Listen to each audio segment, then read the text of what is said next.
I am, thank you. Yeah, it's live now. The slides are showing, yes? Yeah. Okay.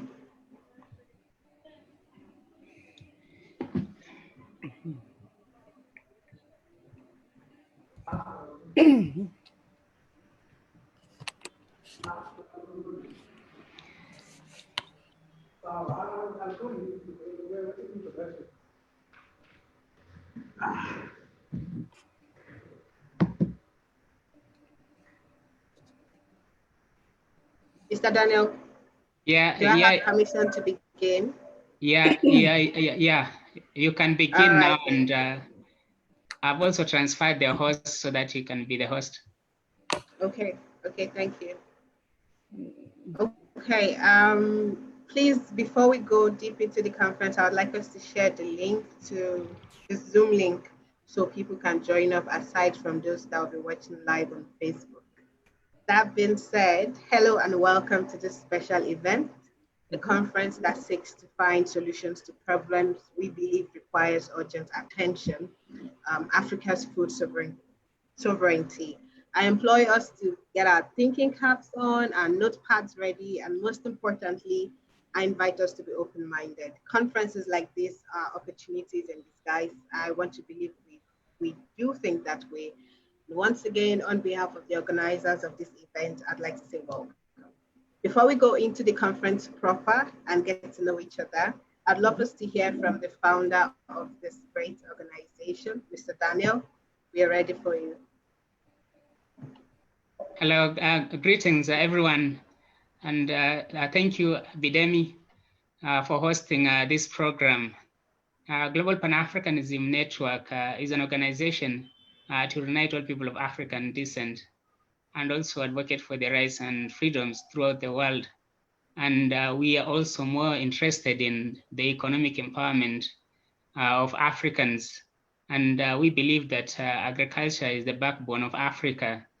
And this is why we are hosting this Right to Food and Food Sovereignty Conference to focus specifically on the agricultural sector in Africa and what we can do to improve the agriculture, to support the small farmers, and to be able to ensure that they are equipped with the equipments, the skills, and knowledge that they need to produce, because many farmers usually produce on their own without any kind of support from state governments in Africa. And personally, I've been a farmer, but doing farming was quite hectic because you don't get any support from the government. You are basically on your own, and if you don't raise enough capital or you face any challenge, if you fail to produce, you don't have any insurance. So which means that you're basically on your own. And this conference opens a conversation regards to the quality of food that we eat, because we understand that there are many harmful pesticides that are being used in Africa. And my mother happens to be doing a project where they plant French beans for export. But you realize that the kind of pesticides that they are recommended are actually different, and they're less harmful in considering the kind of pesticides that Africans are using. So basically, the Europeans prescribe different pesticides than the kind of pesticides that farmers use to produce food in Africa. And this is an issue that we need to address, because the right to food is equal to the right to life. If we do not eat quality food and healthy food, then you'll find out that many Africans are going to face so many diseases. Many are going to get diseases like cancer, many other diseases that we could have prevented. So our emphasis today is to find solutions, how we can empower African farmers and enable them to produce so that we stop importing food from outside and begin producing enough food for Africans in Africa and also for export. So we have so many guests from different organizations, and we are looking forward to an engaging discussion. Back to you, Bidemi. So much. Um, Now we get to know each other. So I'll be starting with me. First, I'd like to know if you're still seeing my slides. You're still seeing the slides? Just the slides? Yeah, Can you hear yeah, me? we can see it. Yeah, I can see you. Yeah. Okay. All right. So my name is Bijemi at Atire. I'm a Nigerian. I'm a communications and idea strategist. I am currently the program coordinator of Collect Foundation, where we link education and unemployment. We provide scale-up trainings for corporate organizations and young Africans. I also serve as the director of media and communications in Way Foundation, where our primary focus is to end violence against women, and our core area is female genital mutilation. I'm also the founder of the Smile Outreach, apologies, where in the Smile Outreach, what we do is we ensure that there's gender balance in our campaign, and we seek to end cross-generational sexual relations. That's what we do in the Smart Outreach. And straight up, I'd like to introduce to us the partners, sponsors of this great conference. I think this is something we need to discuss at a time as this. So first and foremost, the Global Pan-Africanism Network, the host of this event, Root to Food Foundation, Colored Foundation, and Power to Our Mothers Foundation. This is a place where we meet our speakers. Yes, Madam Miriam is already smiling. Thank you. Okay, so Miriam Mutizwa. Please, if I do not pronounce your name right, just indicate and let me do so that you can do justice to the pronunciation of your names. Yes. I think so Miriam, because we our languages are vowel based. Yes, our languages are very much. Nailed it. Yes. So Miriam is a project manager, specializes in developmental issues. She's a former microbanker and IT systems engineer. She's passionate about transformational solutions. Also, she's the co-founder of Women in Agriculture South Africa. So you will be hearing from her very, very soon. Mr. Rutendo Benson, deliberately not pronouncing the last one. He's a Zimbabwean activist, yes, a consultant and a social entrepreneur. And so we have Edwina Jenny Taylor. Hello. Madam Edwina has, when I went through her profile, I was amazed. I was wowed by, all the things she's been doing. It's really a very huge honor having to host this conference because I'm going to learn a lot. That's certain. So about Edwina, she backed a degree in business administration in Netherlands. After years of working in the corporate world, she transitioned to the humanitarian sector in Liberia. There she served as the program manager for ZOA, a Dutch non-profit organization, after which she became the chairperson of Christian Association for Regional Development CAD, playing a vital role in propagating quality education. She and her team organized fundraising events in Europe where proceeds were used to battle Ebola. So that is amazing.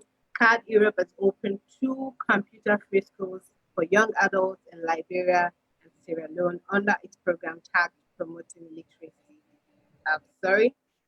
She has also contributed immensely to the energy sector, convincing Waka Waka solar lamp producers to donate solar lamps for Liberia and Sierra Leone, pioneering the Norwegian International Development Company to provide affordable renewable energy in Africa. Edwina is the founder of Splash of Africa, a platform where Africa-made products are sold. And she's also the co-founder of Seeding Africa, a charitable organization founded by Africans and Africans in diaspora well-meaning Pan-Africanist, if I'm right, um, whose sole aim is to provide or make Africa self-reliant on food production. They intend to achieve this by supplying organic seeds to local farming communities, thereby feeding our future. I want to believe that Madam Easter and Madam Edwina, you would have a lot to do because of Yes, feeding Africa. So I'm looking forward to a partnership between you two. definitely. Yes, definitely. Next, we have Indeed. Anitin Mubaiwa. He's a Pan-African author, a chemic, and system building engineer. And last but not the least, Easter Action. Did I get that right? Yes, Thank you got it right. Yes. She holds a Bachelor's of Business Administration, Accounting. I think it's a double honor program, yes? Okay, from the University of East Africa. She also has professional qualifications, including a certification in ACCA. She's currently the Executive Director and Programs Coordinator of Kenya Female Advisory Organization. Prior to our appointment as Executive Director, Easter worked for On Farm Kenya, a Winwork International project housed by Lavu. She is a member of the myriad of institutions. Trust me, I'm about to list a very a long list of organizations. The Kisimu Feminist Forum, Amani People's Theater, Israeli Alumni, Critical Technical Working Group, Kenya National Chamber of Commerce, yes, and Industry. The member, she's also a member of the board of Bishop Abdera Secondary School, Kisimu, and St. Teresa Girls Secondary School. She is co-executive and manager of George Markle Occult Foundation and manager of Bondo Paralegal Unit. She is a leadership coach and mentor, ensuring engagement of female gender in and out of learning institutions, as well as adolescents in policy and politics. It will interest you to know that Easter has a wealth of experience in gender mainstream that I would love to work with you on, Ma, through resource mobilization, management, program development, human resource development, and financial development. Easter is on the Mobilizing Community Advocates, a national platform whose focus is on quality reproductive, maternal, child, neonatal, and adolescent health. She currently represents Kenya Female Advisory Organization as a human rights defender. She has conducted dialogues on gender identity and human rights, a sustained advocacy that has undertaken conversations through grassroots community. Yes. So this is all, not all, trust me, I had to summarize. She knows I had to summarize a lot of things.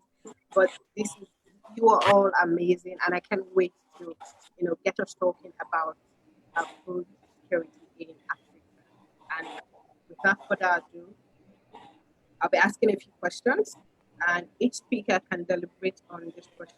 This will not be a very long conference, but we are trying to bring out strategic solutions to the problem of food production in Africa.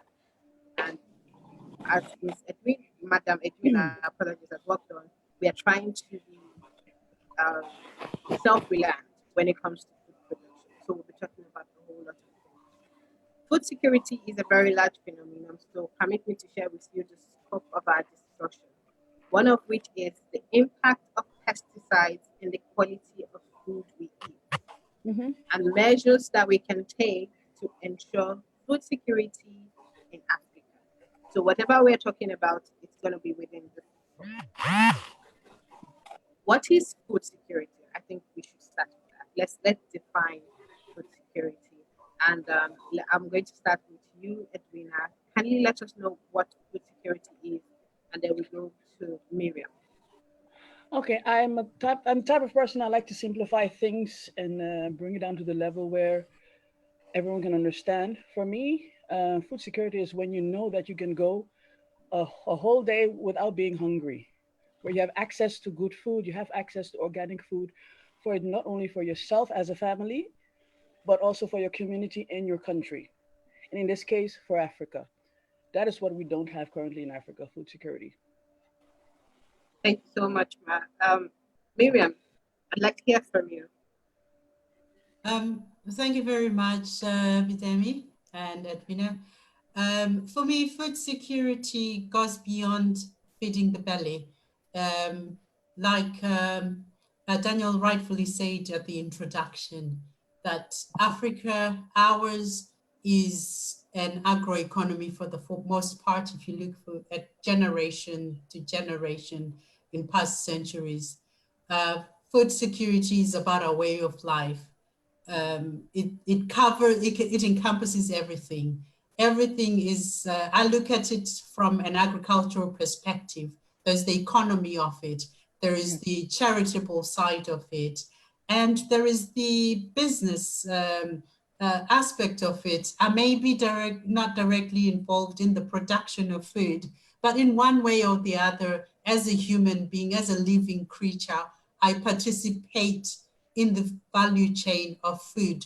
So as a human being, when I talk of food security, where do I plug in as an individual? Which end of the spectrum do I fit in? And how is my economy in that entire spectrum? There are people that live hand to mouth, to borrow that phrase. What does it actually mean, hand to mouth? And for me, food security is all encompassing, more than we've ever thought. And I hope that we will delve into it in this discussion today. Thank you. Thank you very much. So food security is all encompassing. Um, and you mentioned the business aspect of it. I'd like to really go deep in the business aspect. So when it comes to food security, how is it that we've been affected in Africa when it comes to business, food and business? Okay. Thank you very much, Bidemi. When you look at the business of food in Africa and the entire value chain, and being that the majority of Africa is a former colony of a culture that has a different approach to food than we do, and the financial sector that enables that economy that historically has marginalized the Black person from participating in food production at a large scale historically, which is also takes us to the land issue. You see that mass production of food at low cost has been a privilege for a few. So you find a company in outside of Africa providing chicken for Africa. That's food production, that's a business side. Why is it that chicken from Brazil, Argentina is cheaper to buy than food produced locally on the continent? So when I look at things like that, why is it that we have to import grain from Mexico, India, and Canada? And we're in Africa with a large water body. You cannot look at that without looking at the historical financial setup. If I have a plot, a 1 hectare plot, and I have a family of 10, I should be able to feed my family if the financial system in the country supports that. But if I go to the bank, I'm told that I am on native land, I am on tribal trust land, I am unable to borrow, I do not have security. But who is governing that financial system? It is international accounting standards. If you look at Indonesia, they're starting to use crop receipts. And that is where I like to delve into, or to devil in, that detail, where if I approach a bank in South Africa or in Zimbabwe, Botswana, Namibia, the whole breadth and depth of Africa, why does Nigeria need to import tomatoes or tomato paste? So you look at that, you cannot look at it in isolation. You look at the financial institutions, that what they ask for is fixed assets to prove that you're worthy to get $1,000 to plant a hectare. So looking at all those situations, we need to come up with solutions, to come up with financial instruments that address the production, then you address the business side of it. If you look at the entire value chain, am I just looking at seed, pesticides, fertilizers, and organics, and storage, granary, if you think of all those things. So it's a broad subject, but we need to look at the impediment presented by the financial instruments available for small scale, not smelly, farmers are usually smelly, they smell of earth, but that's not what I was going at. Small scale farmers is what I was going at. Okay. Thank you. All right, thank you. Easter, aside from the fact that we require financial support, okay, in terms of agriculture, why is it that foreign products are cheaper, foreign food are cheaper in Africa, in the African market than the local produce? Easter? One of the things we have to look at is the neocolonization of Africa and how then we allow foreign policy to guide whatever things that we are doing within our own spaces. So within that space, it's also looking at who funds the space. When we look at who gives money, all these institutions we give money to help, I say in quotes, support the agricultural systems are mainly foreign policy people. They are not from Africa. So it means that there are always conditionalities, which then ensure that whatever it is that is coming to this region has a caveat. So when it has a caveat, you're told that, for example, the best pesticide which you can use, or the best product which can help you support this, must come from this particular space, and that all that money is clawed back to those other places. So when you look at the policy framework and the foreign policy framework within our own spaces, we have been neo-colonized. So the colonization of the African food production systems is what then becomes a challenge for us. So how do we then look at how to start getting back into our own space and get back our power to ensure that then we can actually navigate this space and have a bargaining power? One of the challenges that within our own systems, the power has been taken away from us, and we have been, and it ensures that the financial systems, even within our own governments, has been yoked. So there's limited resources to ensure that continuously someone is donating something. They donate human resources, they donate input, they donate all those kind of things. So part of it is that if you're looking at whatever it is that we are going to look at, where do we get our power? Where do we get the farmers, for example, who for us in the spaces where we come, the women who do the farming every day and produce food within their own households, be able to then be in the negotiating table to say, this is what you want and not this is what we want. So part of it is that looking at those particular spaces and then yoking those neo-colonial thinking, so that then in our own particular space, we are able to say that this is what we want for ourselves because it has worked in the past. And also looking at how in our traditional sense, what worked in terms of when you're talking about organic farming, what worked? We had our own spaces to even store food. So when you're talking about even the issues of food security, in our Luo cultural practice, I'm a Luo in Kenya, from the Luo nation, we had a granary, and the granary had the ways in which people could store food. What has happened to those granaries? We were told there are all these new ways of storing food, and our own traditional ways of storing food are not correct. So part of it is that the raising of histories, of African histories on issues of food security is something which we need to look at and get them back. If we go back and look at that history of where we had food security in the olden days, where even my own grandmother had food security, and then right now we are not able to have that because the land has been appropriated for something else, for commercialization, for other things. So even the land which was used for food is no longer used for food, and the little which is used for food is now being not utilized well. Thank you. Thank you very much. That was very insightful.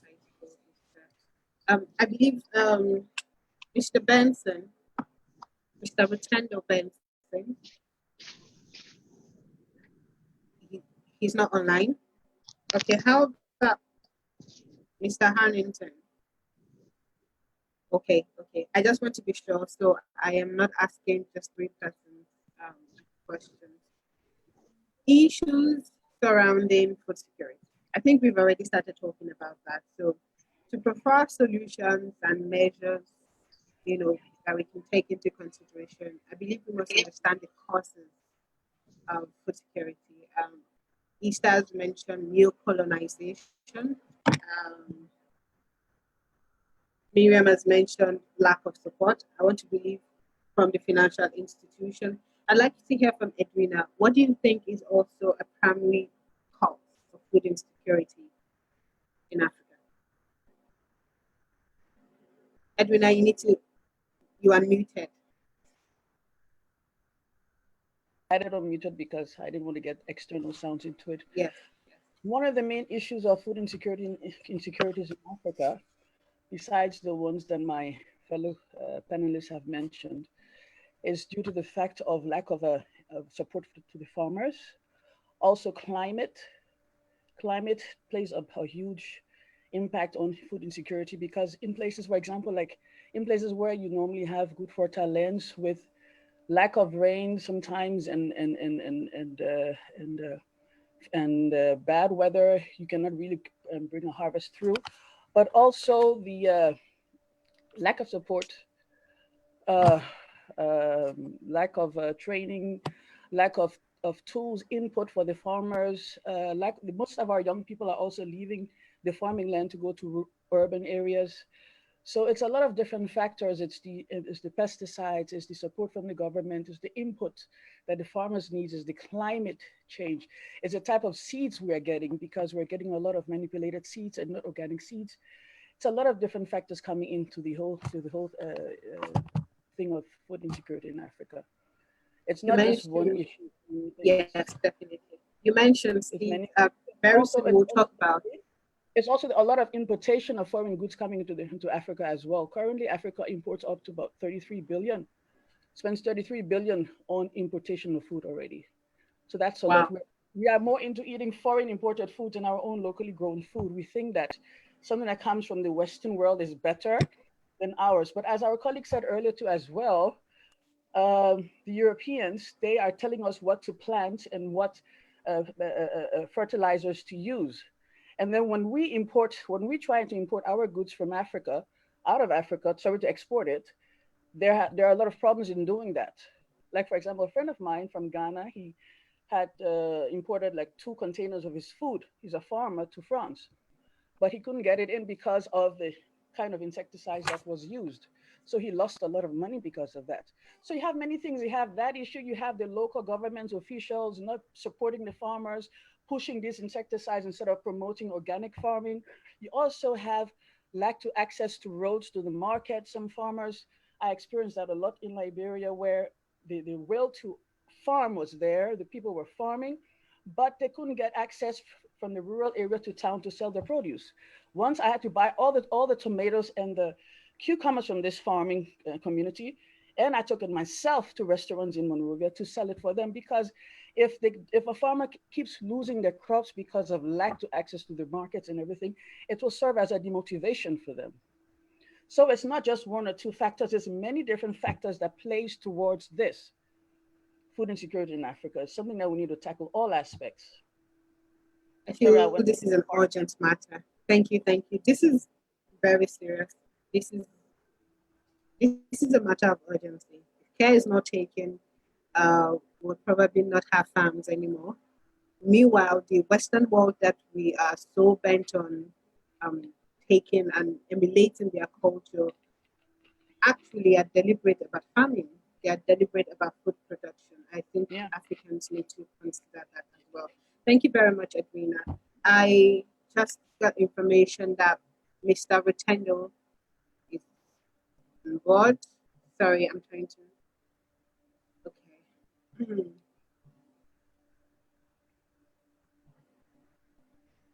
And Mr. Annington. Mr. Annington, are you there?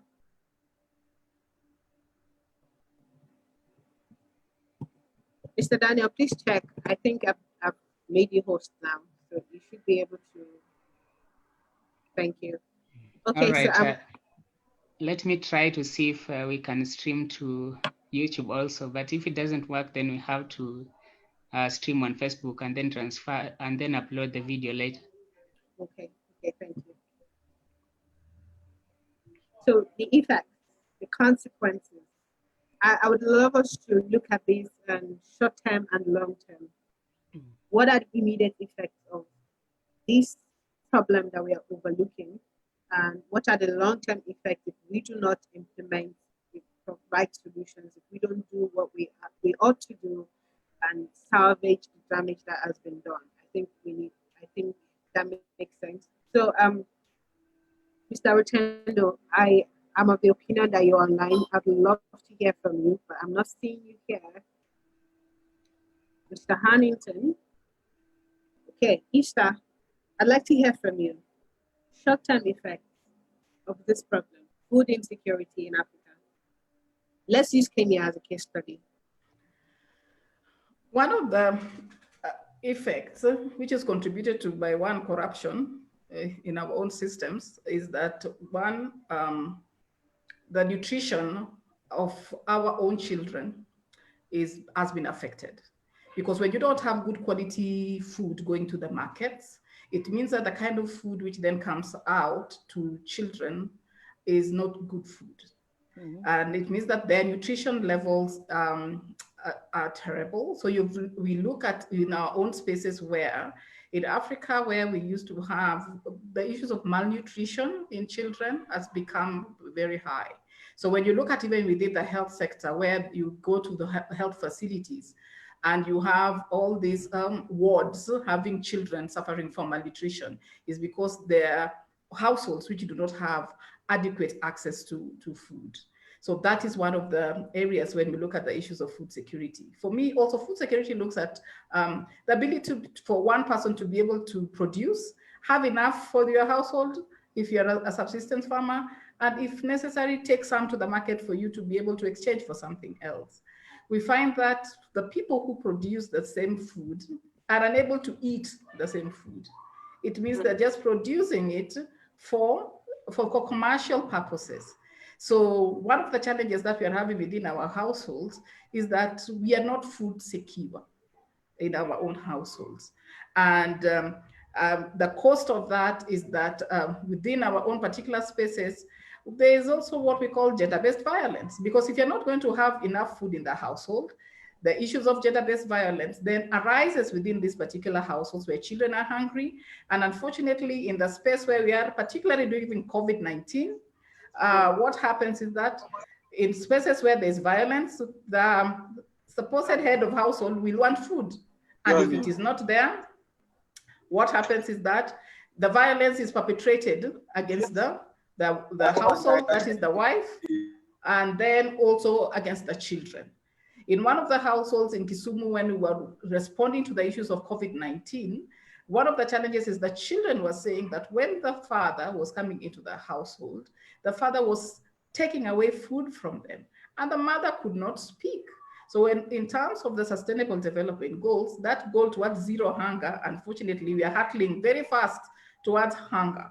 So those kind of things are what we are seeing in Kenya. So in Kenya, that is what we are seeing. And then the commercialization of it all is that one of the challenges is that we are not trained at household level to talk about post-harvest losses. So when we produce food, even at household level, how are we trained in terms of the issues of that value chain so that we can conserve food? We have lost our own traditional ways of conserving food, so that it means that when we are having that one, we can't even preserve our food and keep it. One of the simplest things in terms of food security we are asking, a long time ago, we used to be able to dry our traditional vegetables in the sun, and you'd be able to utilize it for over a year or even 2 years if you stored it well. In that spaces where we are talking about the impact of rural to urban migration, the households where you stay does not give you the space to be able to do that. So even in terms of food preservation, it is impacted, and the consequences is that there's hunger within the households, the poor nutrition within the households, and then the utilization of more of processed food, which in terms of when you're using more processed food, the rise in cancers within our own children and the young people. Thank you. Thank you very much, Esther. I'm going to come back to some of the things you said, but Edwina has something to say, I believe. I'd like to hear from you.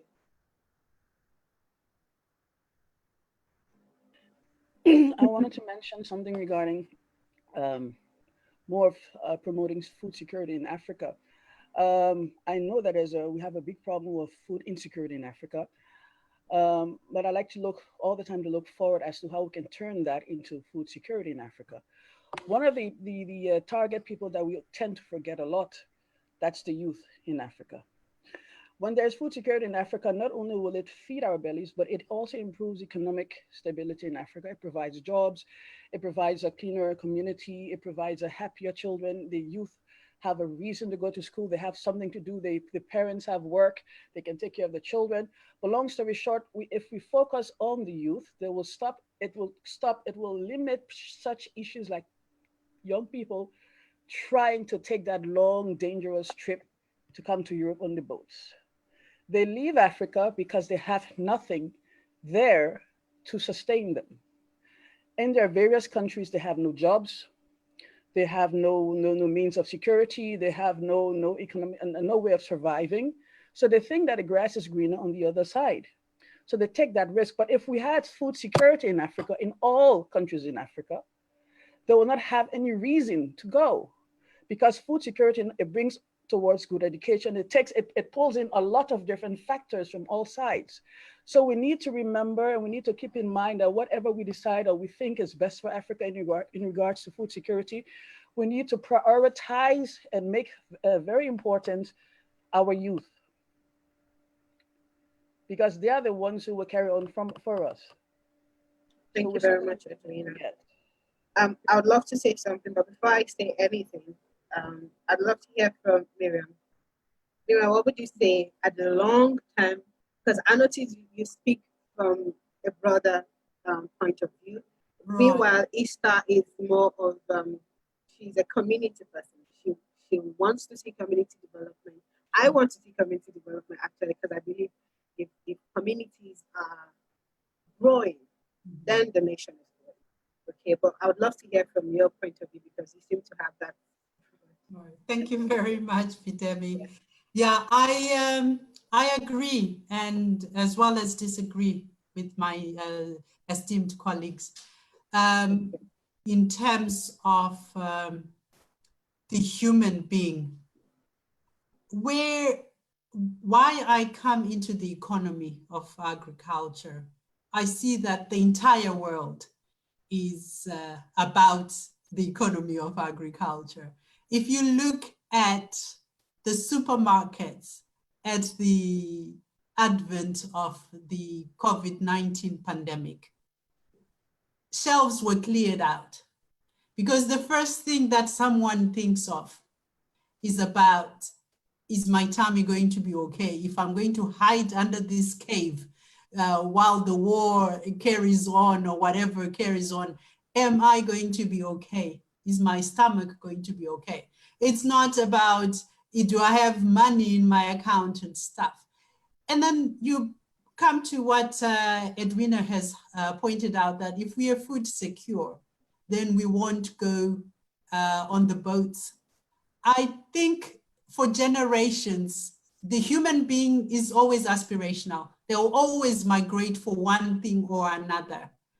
The reason that we're ending up on boats is varied and it's widespread, because the fact that if you hear some of the amounts of monies that are raised to get a slot on that overcrowded boat, they're ridiculous, astronomical amounts, which you wonder, okay, how did you raise this money to get that horrible spot on the boat? So we need to appreciate who, as individual, who we are, who are our communities. They're communities that thrive on small grains, that need no pesticides, that need no fertilizer, and they thrive.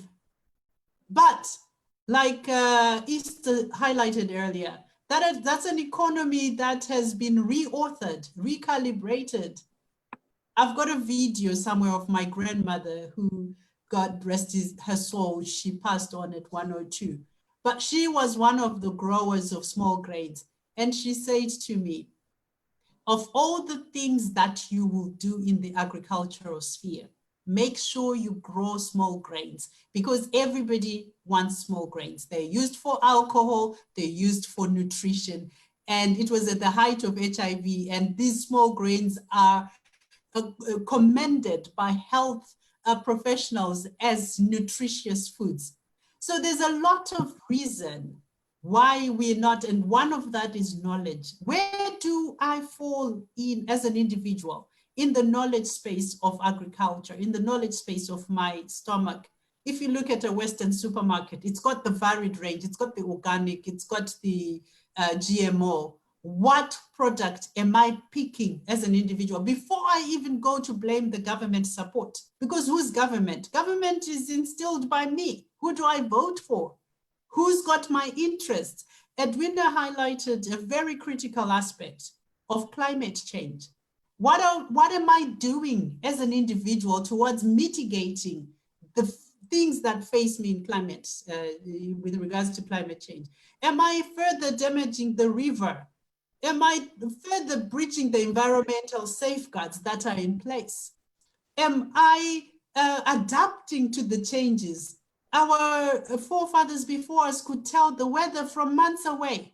They would see a bird and know what kind of climate and what kind of crop.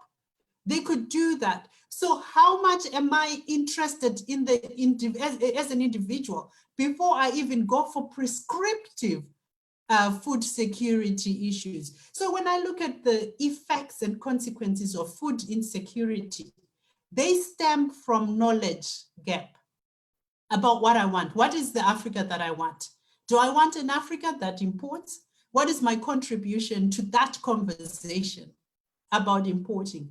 Am I the first one in the queue for imported chickens which are GMO infested? In UK, they just banned the bleached American. There's chicken wars. Why is UK even importing chicken? And that's the same story in Africa. Why is African countries importing? So first of all, it's an information issue. You see entire grown men over decades, over the past decades, since the advent of independence in the continent, women vending agricultural produce to see their children off to school, universities paid for. So a woman decides that I'm going to vend tomatoes like the picture on the screen right now, so that my entire children, my entire household can get an education. I was raised by agronomists who were professionals as well. They were accountants, the teachers and what have you, but they saw a value in a tomato, a value in a cabbage, a value in a pepper. So what is my relationship as an individual? Because sometimes we are addressing on a policy level, the SDGs are there, but what was our contributions? The majority of consultants on the African continent are Black African. What is their understanding and the contribution to the coming up of those SDGs? What is our space where it matters, when it's the environment conferences in Paris? Where is Africa's voice? Because if you look at Africa as a whole, save for Morocco and South Africa and maybe Nigeria, the whole continent is a low emitter of bad greenhouse gases. So why is it that we've got the cleanest air and the least production? So I've got more questions than answers myself, and I want to see them on the table being discussed on broader platforms so that we lift ourselves as individuals from a blame culture and actually say, look, let's have a solutions table. Let's transform the approach. Now we understand a food right is a human right, the same as right to shelter, right to life. Why is it we are louder on political rights than some of these basic rights? Let's change the narrative. And I'm glad the majority so far on here are women. So we have the change dynamics. The whole discipline of economics as a study. It was started by home economists, budgeting and planning. So I believe in the power of the individual. Why do we quote Mahatma Gandhi? Why do we quote Mother Teresa? Why do we quote Martin Luther King? Why do we quote George Washington Carver? Why are we quoting all these people? They spoke against the grain of their time. And I'm not too much of an activist, but I'm a passionate agri-value chain participant.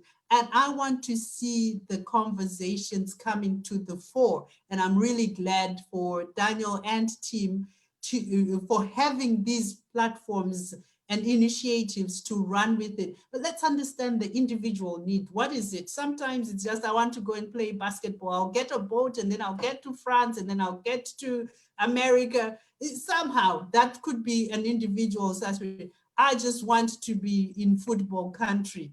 I want to be in Manchester, near Manchester. Sometimes it's not about the belly. So what is it that will fix that local community? Why should I be thinking of security of the community and how do I achieve it when I don't have my own nuclear family security? There's need for that conversation. So thank you very much, Bidemi. I've got more questions than answers, but I think we can plug as individuals to where we think the solution lies. I think on policy, both international and local.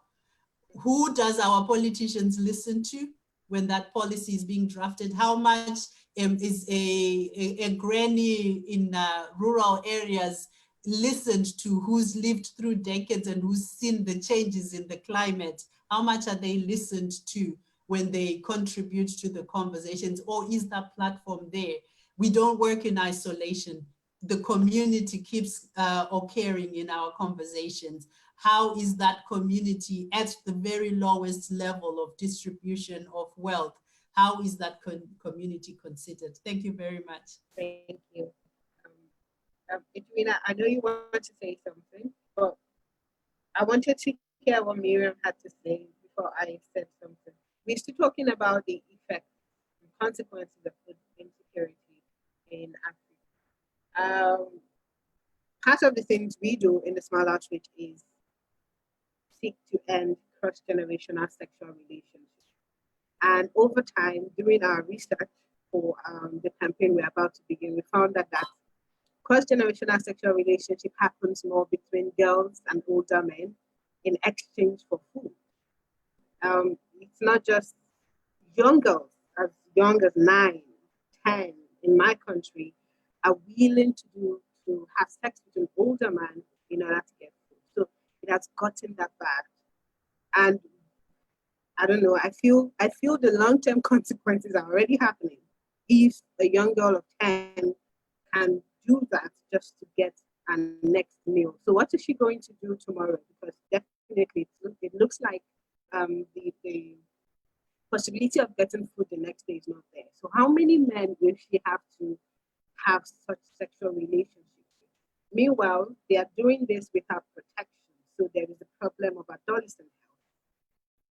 All from this one primary reason, food insecurity, that's resulted in this. I'm just saying this now so we can see how it's like a ripple effect. Lack of food, lack of clothing, lack of shelter can make people take certain decisions, and it's really a matter of urgency. I really wish that a conference like this can be done where persons in power, so to speak, that can effect these changes at governmental levels, organizational levels. Hopefully, they listen to our voices and effect this change. So, Edwina, I'd like to hear what you have to say. Okay, thank you, Bidemi. Thank you. In regards to what Miriam said, first I'd like to say that she is right. We have to change the narrative and we have to focus on the positive. On that note, I will not really put much credence to what Gandhi and Mother Teresa said, or compare them on the same in the same level as Martin Luther King, because both Gandhi and Mother Teresa, they did not like anything African. They didn't like us. They have been proven and known to be racist. So I'm not even going to go there with them. That being said, she also said that the entire world is focused now on food security, especially in regards to COVID-19. That is true. Everyone's wondering where I'm going to get my next meal from. People are hoarding foods. That is true. But there's one thing where she's forgetting and we're forgetting is that the entire world, except for Africa, we're already privileged to have food at their disposal all the time. Africa was never to that level where we had to face this for the first time. So what the entire world is facing now, Africa has been facing for a long time. So it's not something new for us. It's just the only difference is that the very poor people who were living from hand to mouth, who had to sell every day to make a living to feed their families, could not do it during the COVID-19 because they were locked in. Thirdly, she mentioned the migration. People migrate for various reasons. That is true. People migrate to find a job for various reasons. But the main reason why people migrate is because they want a better life. And to want a better life, if you have food in your stomach, if you have access to food, if you have access to good food, and let me put it this way, let me simplify it. If my parents have access to food, they provide me food, and they have access to food, they have a good job, they send me to a good school, and the whole community benefits from that. They also have access to food. Nobody will want to migrate. In my capacity as the chairperson of CARD Liberia and CARD Europe, I was honored to meet to meet two people who took that journey, and one only on social media. And the stories I heard from them and why they did it. They said they did it because not because they didn't go because they didn't have a job, but because they couldn't get food to eat. Surviving daily. I'm talking about the local youth, the local Joe, the Ade, the Femi, the John Peter, the local young people in Africa. They don't migrate because they want to become a doctor. And those who migrate to the Western world, they have the degrees, they're doctors, they're nurses. What are they doing in the Western world? They're cleaning, they're working in the health sector, taking care of old people. They're not utilizing what they studied for. So the main reason why people migrate, the main reason, especially, and we are looking now, it's our youth that are migrating a lot. They are the ones, yes, they pay a lot of money to go, and how they get the money, the three ones I spoke to, they borrowed money. They put their families into debt. Some of them put their family, their sister or their cousin into enforced marriage or whatever to get that money. And the deal they made was when I get there, and things are better, I will pay it back. So it's not like they had money in the back of the garden. Oh, la da da da, I'm going to take the money and I'm going to go. I want a better life. They did it because the need was there. And we also should not blame our leaders. Yes, they are human. Yes, but at the same time, we should blame our leaders because even though we voted them there, they don't listen to us. They listen to the external factors. People who tell them, do this for these people, do this for your people, and these things are not the right things they're doing for us. If our leaders that we voted would do right by us and make policies that would benefit our people in each respective countries, we would not probably be having this conversation. So even though we should not blame our leaders, we should blame our leaders. And we should also, and I will keep saying this over and over until we finish this meeting, we should not forget our youth. That's all I have to say. Thank you. Thank you. Can't Dilly. I'm sorry, I don't know if I'm pronouncing your name right. I'd like you raise your hand, please. Good afternoon, everybody. It's Kantile. We can hear you clearly. I think you have a problem with your mic. I don't know, microphone, maybe there's a problem. How can you hear me now? There is a bit static. Can you hear me now? No. It's not clear. I don't know, maybe it's Are you using your phone? Yes, I'm using a phone. Okay, I think Zoom can work without the earpiece. So take out the earpiece. Let's see how it sounds like. Oh, okay. All right. Okay. Okay, let's try that now. Do you hear me now? Can you hear me? Can anyone hear him?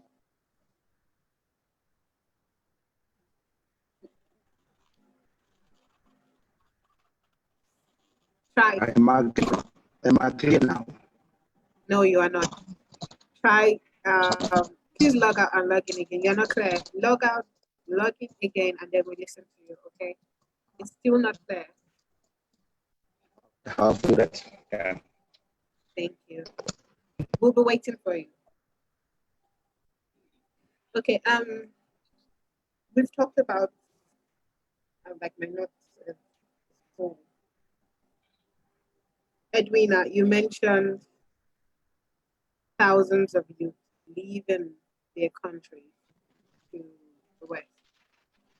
I think I agree with you based on the fact that it is my belief that I have a lot of friends, that they tell me if I have the opportunity today, I'm leaving this country. They always say that. And their reason is it's not perfect. Food, shelter, and clothing. I feel like if these three things are covered, it gives us that room to be ambitious. It gives us that room to want to explore what we can do in terms of our intellectual capacity. But for now, we're just trying to survive. Okay, so even if it means cleaning in another country, the US, Germany, Switzerland, and if it's going to be able to feed my family. And when I'm saying family here, I'm saying not just the wife and the kids, grandma, your niece, your aunt, your uncles, everybody looking up to you now that you're done with school and they expect you to be providing for them. I think that's how it is right now in Africa. So I agree with you on that aspect. I also see Miriam's point of view where she said people leave for different reasons. I've also met with people that, food wasn't a problem. They left the country for the exposure to get better at what they do and probably learn a few things, come back to Africa and invest. Some of them have those reasons. So thank you very much for pointing this out. While we are waiting, a brother who left due to technical issues, I think we should go to the next. I think what I have next is, pesticides, poor diet, and Africa. So now we are going into farming proper. We also need to consider the fact that while we are considering the youth, majority of the youth are not interested in farming. I think we can agree on that. Easter, what do you think about that? We are not interested in farming, so we don't really care. We don't know what is being done on on our food. We don't want to know what it contains as long as it's edible and I can go back to Twitter, Instagram, I'm done, I'm good. So how do we get the youth to understand the severity of food insecurity in Africa? I'll take one first. Earlier you talked about the issue of the sex for food one. Oh, yeah. The issue of sex for food, for example, within the place where I live, which is called Kisumu in Kenya, the issue of sex for food is something which is a challenge. And one of the things which happens is that for as low as in 2008, the research showed that for as low as 10 shillings, which then does not even get you nutritious food, children are actually having sexual relations to bring food back home. So it is an issue which is increasing. And even in the food production systems, we are also having children being sexually exploited within those particular species. So for example, we are working in a program where we're looking at the issues of aquaculture and engaging women to be able to then resource and fight gender-based violence through financing through aquaculture. And one of the challenges which we are facing is that there's a lot of sexual relations within that particular area. So that sexual exploitations for children who, because of the sex economy within those particular areas, becomes a challenge. So even when you're talking about job security within the agricultural systems, whether we need to look at that particular Yes, we area do. as a key area which you That's need my to look focus. at. Yes. That's my focus. It's a very big problem for me because I teach children in my church, and after 3 months, I went back to my family home and I asked after two of the girls in church, and they told me they were pregnant. I was shocked, and I also wasn't surprised because I knew the situations of things in their family, and I knew that that was what probably led to her getting pregnant. So we have unplanned pregnancy, we have STDs, all as a result of lack of leading to wrong sexual relationship. Thank you very Yes. much, Esther. I Now, think, yes, please. And then on the issue of why young people are not interested, one, who designs our education system? Who shifts the education system? When I was younger, one of the things which used to have in school was that agriculture was a mandatory subject. And that within the school systems, there was land which was set aside in what we used to call the 4K clubs, where then as children, we were taught to be able to utilize those spaces to have your own patch, you were taught how to grow your own food, different grain, and that kind of thing.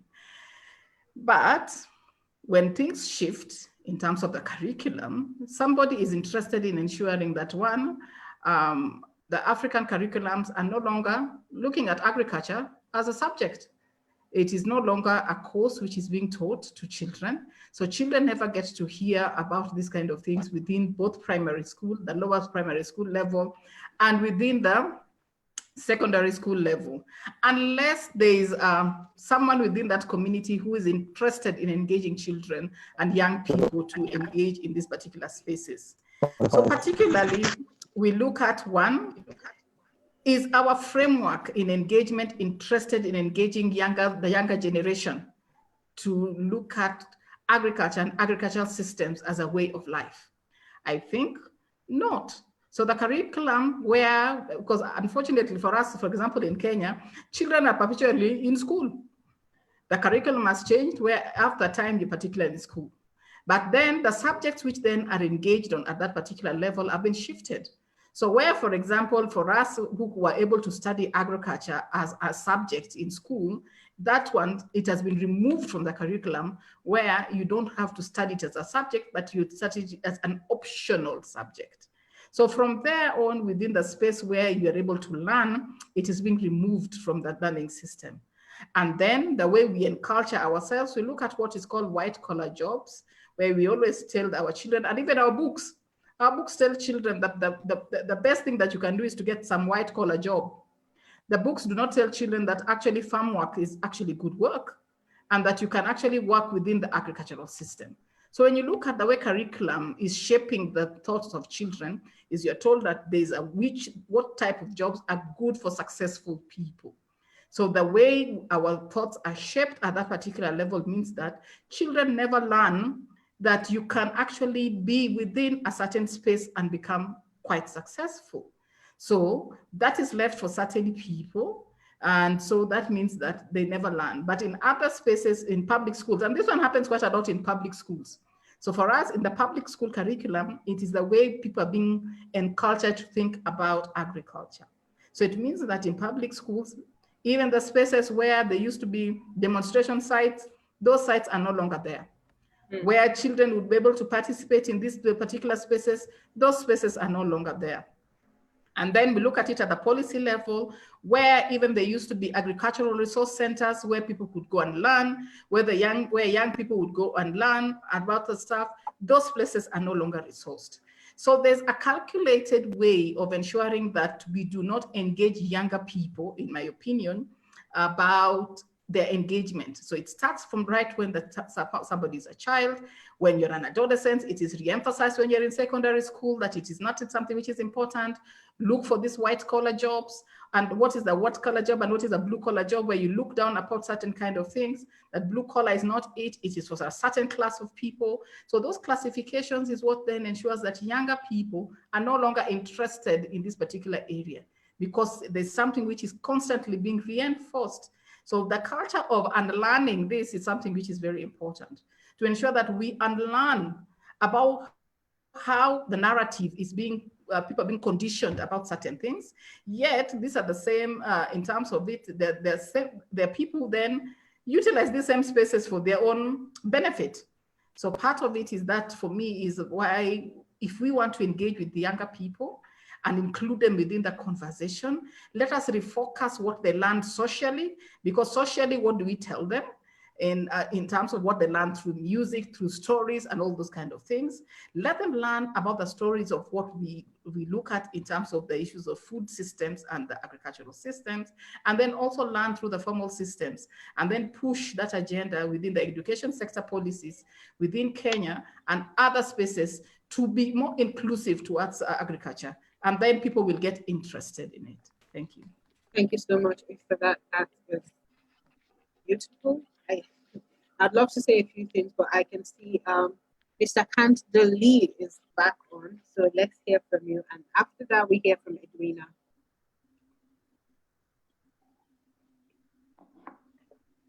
You are muted. Unmute. Okay. Not sure if the voice is clear now. Yes. Go ahead. We should be able to. Am I clear now? Can you hear me? You are. Yes. Thank you very much. Thank you very much. I just want to participate in the meeting. It's really interesting. Thank you. When it comes to food security, actually, the land is the first thing that we should talk about, especially when it comes to Africa. Most of countries in Africa, the land is not in the hands of our people. So my sister Esther said the education system was designed so that this younger generation does not, get so much interested in farming, agriculture. That is true, because even governments, what they're doing, they do not engage the youth more in agriculture. All they do is to convince the youth to have tenders, contractors, because we don't have life without food. For us to be more, we need to more concentrate in agriculture so that our people will not be more dependent in governments, because the more we have no food, it's the more the people depends in government grants and all that.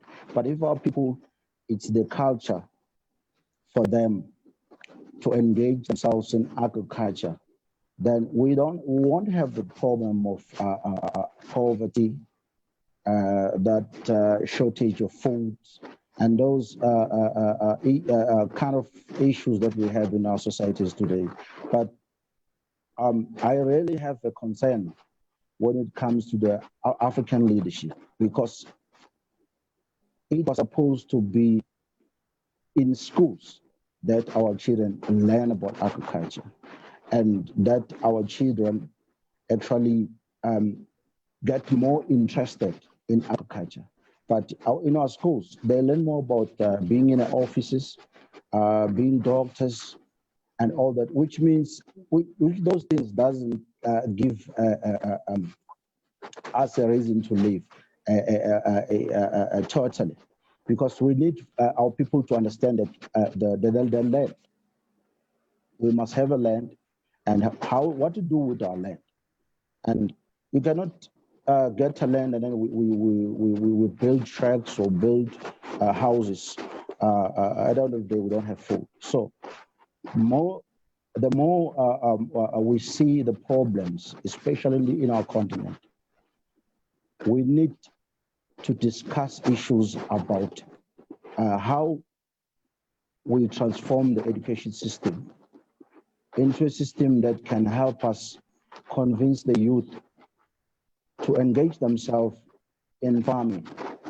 Because once we have farming, we do not have problems of poverty, crimes, because most of our youngsters, they go out looking for better life. But better life is in our land. As long as we have land, we have life, we have food, everything that you can think of, we have everything.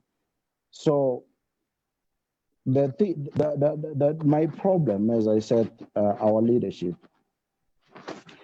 we still need to go back, as one of our Africans, Mr. Joshua Mapongo once said, if we do not rewrite our history, if we do not look back in our indigenous way of living, we are not going to make it, because everything we do is from the West, you know. The curriculum of education is from the West. So we don't need all that. We need to go back and see how our forefathers did things before us. That can make us more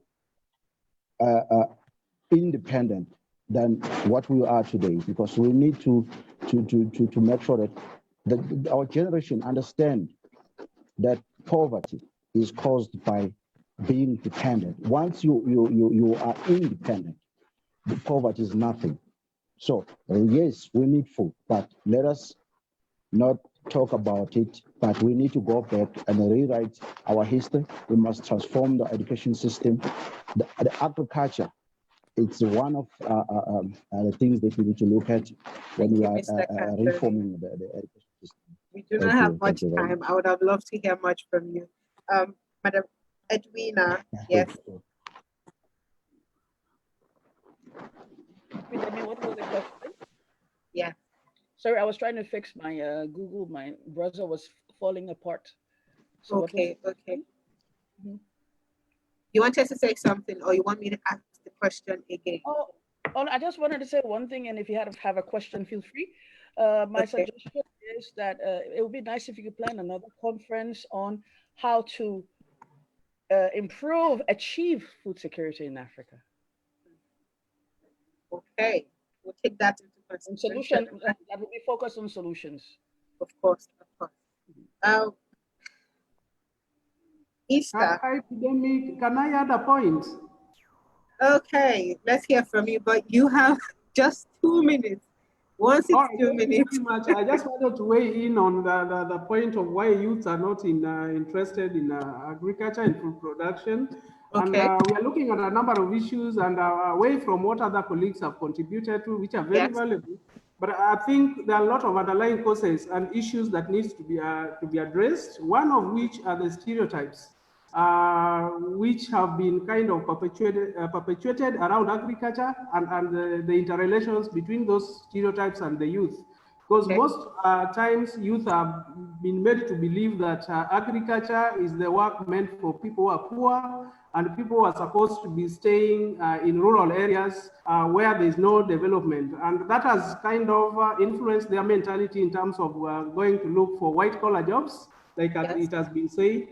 Then I think there is a very low motivation and low levels of enticement in terms of investing in agriculture, to the extent that the same can be able to help youth to think differently and also adopt and like agriculture as an alternative source of livelihood and income generation. So those are some of the things that we really need to look into, and also poor value chain. A youth who is interested in farming would do a lot of farming in the rural areas. But again, such youth end up getting a lot of, or simple, very little return in terms of what he has produced or she has produced. And therefore, it's a lot of discouragement.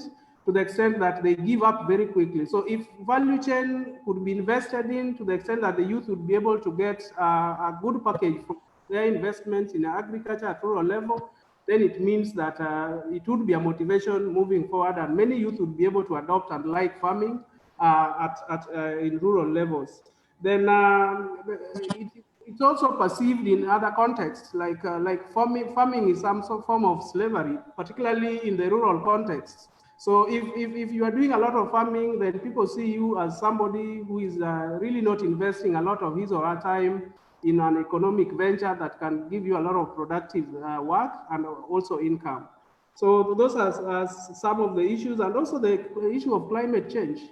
Yeah, people do a lot of farming, the youth engage in farming, but because of poor weather conditions due to climate change, the outputs are very poor. To some extent, they invest some little monies and resources that they have in these agricultural ventures, but again end up harvesting nothing or very little out of which, to the extent that they make losses. And because of this, they get very easily discouraged and look for alternative means of livelihoods and also generating income. There is poor farming infrastructure. And I think the governments within the African context and maybe elsewhere, we really need to invest in policies that will support youth to access the farming infrastructure, the input, the machinery, and all the equipment that they require, so that they get motivated to take it up from a support base, rather than being left alone to struggle on your own, to the extent that when you fail, then you really have nowhere or no shoulder to lean on.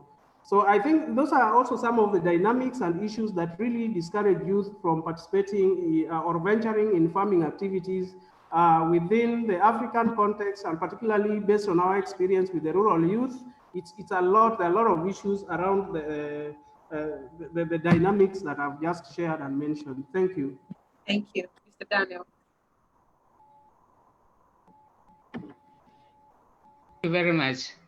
I want to add on what other speakers have said regarding to the changing mentality, how the young people view agriculture in Africa.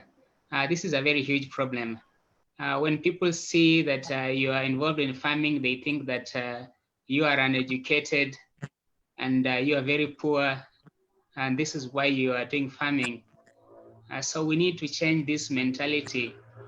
And I believe that we can change this mentality by introducing a new education system that teaches the young people the importance of farming, that empowers the young people to be able to produce and to understand that that agriculture is the backbone of any economy, and also ensure that people have access to land.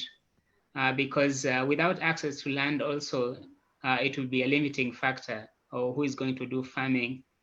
And then to ensure that young people also, the women also have access to land.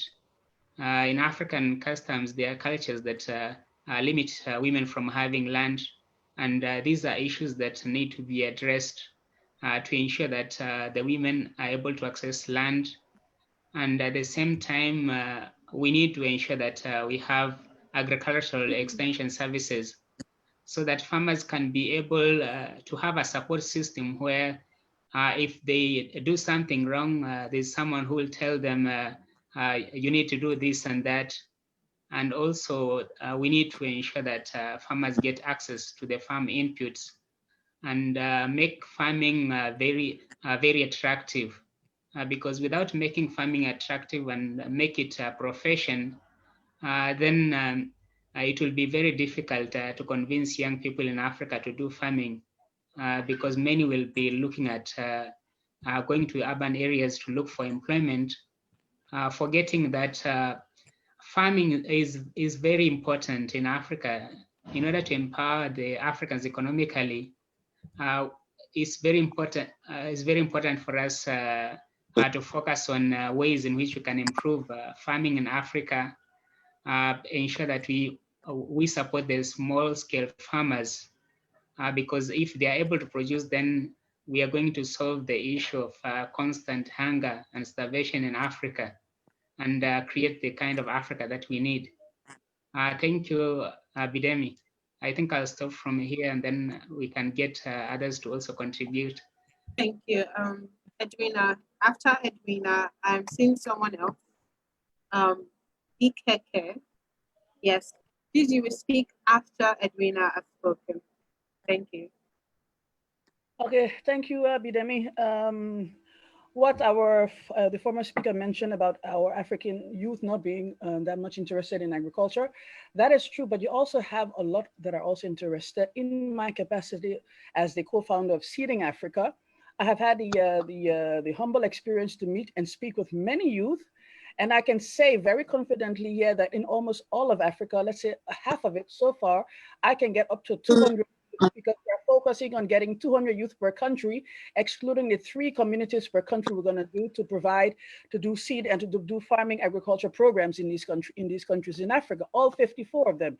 That being said, the reason why the people think that our farmers are poor or the youth don't think it's a very glamorous job, but they have to realize, and that's what we're going to show them, and that's what we all should do, to tell them that agriculture is not only farming, you also have agribusiness involved, you have economics, you have agri-productions, you have agronomy as well. So it's not just putting the seed in the soil. Don't get me wrong, the soil is the most important thing we have in Africa. And if we don't respect it, we're screwed. That being said, we need to get our acts together now. We need to get it together fast. My team from Seeding Africa think that I'm a diarist or something, but I say it as I see it. I see pretty soon we're going to have world famine. Africa, where's our seed bank? Are we ready? Wow. Every other big world powers are hoarding seeds. They have the seed banks. The hoarding, even in Norway where I am, we have a mounting on the ground. Enough seeds to feed us for God knows how long. Where are we? We can sit and talk about this all the time, or we can start taking action. We need to start holding seeds because COVID should have shown us a lesson that we're unprepared. If we don't start focusing and teaching our youth and our people and supporting the people in the rural areas to produce for us and also save on seed, multiplication of seeds should be also important as well.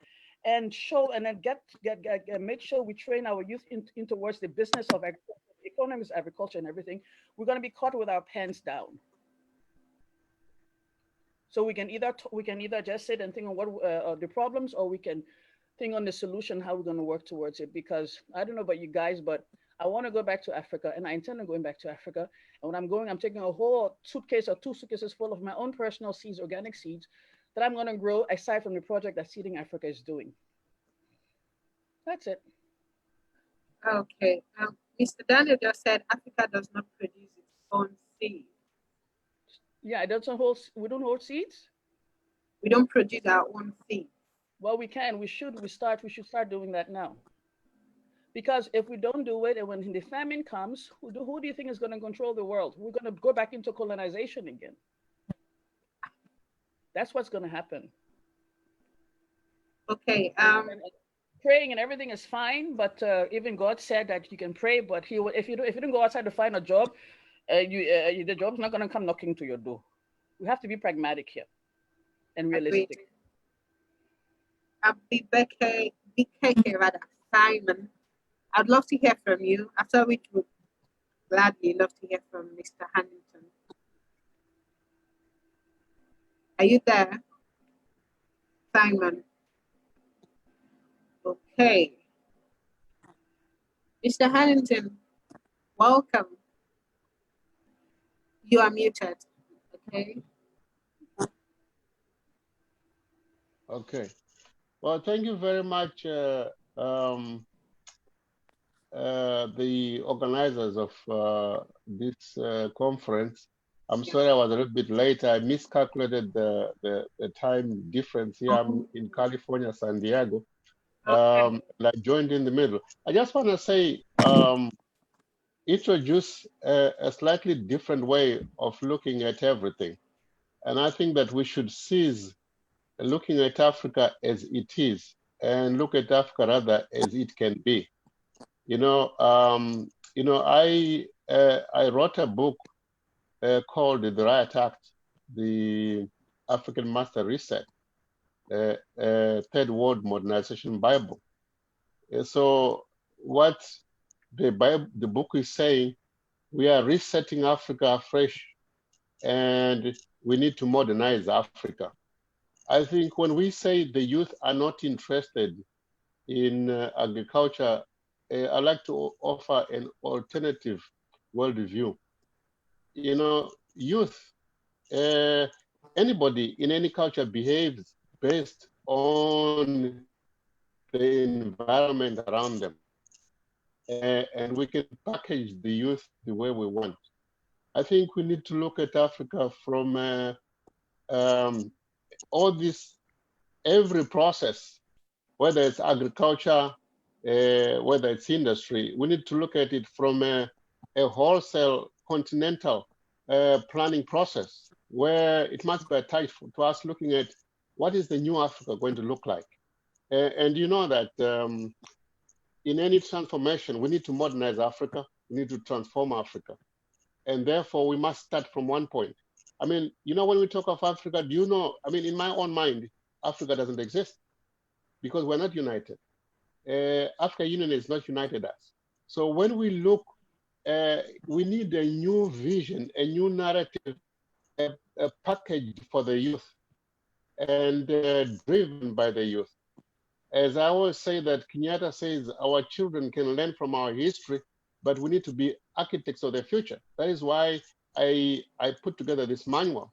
But the key point is this, that when we know what our vision is, we are uplifting Africa to the highest standards based on the technologies and models in the whole world.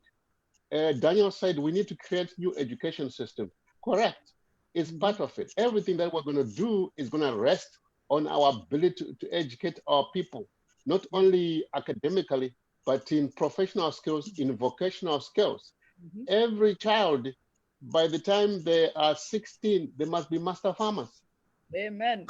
And not only that, I mean, they can then go, everybody must be master farmers, must be plumbers, must be electricians by the time they get to 16 years of age. Why? Because we need to fast track our human resource capacity so that we are able to fast track Africa and lift it through industrial revolutions and meet the latest the fourth revolution. Why? Because every revolution leaves wealth. Now, the potential in agriculture in Africa with the kind of mass of continent we have, it's very explosive.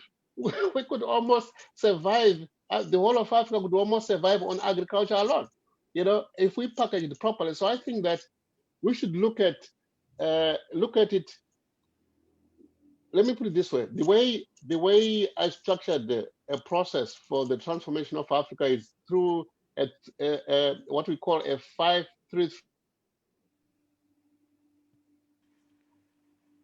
steps of transformation and the phases transformation. Now, the key point is that we must then plan at the highest level as far as education is concerned. We must plan with the idea of the new models that we adopt from other nations and mesh them with our own cultural approach. The idea that we don't have seeds, yes, because we're not structured to have seeds. We plan for us to have seeds, we build a seed base, we buy seeds from other nations, but we're looking at, we can plan, we can design what we want to see and what we want the agricultural base to be. But I think key in it is that we must realize that food is our health, food is our medicine, you know, and so we mustn't just take the Western way of doing things, because it's got a lot of issues. In America, where I live, I would say 40% of the medical cost is all related to food. So there's no doubt that, you know, in Africa, within years, we can have food security. We can then map out, you know, types of foods in the world that are short in other areas. So not only food security in Africa, but food security in the world. So, you know, when we export food, like I say, you know, with all the value chains and, you know, what Sister Edwina just said, that you know, the whole process, you know, of the value chain system is just a dynamic thing that when we plan Africa in that phase of we have the phase of the vision, then we have the phase of designing the processes of Africa, you know, under a united continental concept. Then we say, what are we going to do? You see, so I think that is key for us not to look at things as they are, but as they can be, and we can design them to be what we want. Thank you. Yeah. Thank you very much, Mr. Addington. That was very educating. Miriam. Hi, thank you. Welcome back. So you thought power problems were only in Africa. And I just want to appreciate the previous speaker's point. Look at Africa as you want it to be, but not as it has been bashed and it is currently. And it goes to my earlier point of what is it as individuals that we want to see in our individual capacity? Because there's somebody right now sitting on the African continent saying, what are you talking about when you say food security? It doesn't exist in Africa. And they're sitting and they're growing left, right, and center. And there's a youth in Africa saying, what are you talking about when you say youth are left out in the agricultural space? A case in point is in Zimbabwe. After the land reform, youth got land and they got funded to start. Some went and abused the fund, and some made good. And when you look at them now, you're a nurse, a doctor in UK, you cannot match with what they generate economically. So it's important to speak to facts on the ground.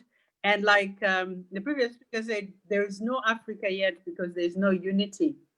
So sometimes we're prescribing a solution that is not called for the varied spaces that, because we've got Morocco, which is in the north, which it thinks that it's in the west because the high value of their currency. And then you've got the Western region, which has different relationship with foods, and the staple food is different. And then you've got the Eastern Bloc again with the long-term century-old influence of the Arab nation and how their relationship with food is. And then you've got the southern part. Within the southern part itself, the relationship a Zimbabwean has with land is different from the relationship a South African has with land. Land is available in South Africa and there's banks available, but the average South African is not looking to utilize that land or to use that facility that's available. And this is where now we brand youth, we brand women in agriculture, but sometimes we don't really address the issue at hand. You talk of pesticides, but if you look at migration, and if you look at the history of the plants that have hurt and damaged animals on the continent with the migration from the United States and Europe, and you got to reverse that but we need to know. It's a knowledge gap. And when you talk of pesticides, it's information that I agree with President Daniel that education systems need to change. When I was growing up, it was more glossy to be an engineer and a doctor and a lawyer than it was to be a teacher. But I never saw an agronomist or an economic agronomist at the top of those options. So if we start to, and here when we're in the West, that's how they recruit. You think people just choose to be nurses and doctors. No, that's where the space is. And I'm a registered farmer in the United Kingdom, but looking to procure a farm, I can't do it alone at the moment. I have to transform, and I have to tell my African brothers, hey, let's do this. And my brothers and sisters, I don't want to be accused of gender insensitivity here. So, so there are things that I think collectively, the people that are in this call right now can take initiative and do less talk and more action. Winner's expertise on seed And one of the things that I'm beginning to appreciate is the majority of us prescribing these solutions for Africa are actually not permanently resident in Africa. We're part-timers, and so sometimes we need to take this a step further and say, right, the virtual platform has given us access all areas. So what is Africa to me is not necessarily what is Africa to Bidemi. And so there is need to define what it is that we can do collectively and that which we can't do.